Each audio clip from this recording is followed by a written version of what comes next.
সম্মানিত হাজরিন, আসসালামু আলাইকুম ওয়া রাহমাতুল্লাহ। Today we talk about Eid al-Fitr. হুজুর আরবিতে খুতবা না পড়ায় কি ইংলিশে খুতবা পড়ায় কে? আরে বাবা এটা তো ভাইগাল হুজুর, ওই কথায় কথায় ইংলিশ ফুটায় বলেই তো ওনারা নিয়ে আসে। ঈদের নামাজ 6 takbir.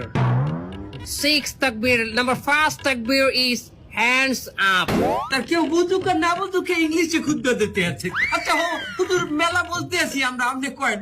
সম্মানিত ভিউয়ার্স, আপনারা যারা আমার এই বয়ানটি আমার এই লাইভের মাধ্যমে দেখতেছেন, তারা অবশ্যই আমার চ্যানেলটি সাবস্ক্রাইব করবেন, লাইক কমেন্ট করবেন, এবং আমার একটা টিকটক হালাল আইডি আছে, হালাল টিকটক আইডি, ওটাতে আপনার স্টার দিবেন। আচ্ছা হুজুর আমার একটা মশলা কয়েন দেখি, এই ঈদের দিন কি মহিলারা পর্দা সহকারে নাচতে পারবে? পর্দা সহকারে মহিলারা অবশ্যই নাচতে পারবে, কিন্তু নোরা ফতেহির মতো না, ক্যাটরিনা কাইফের মতো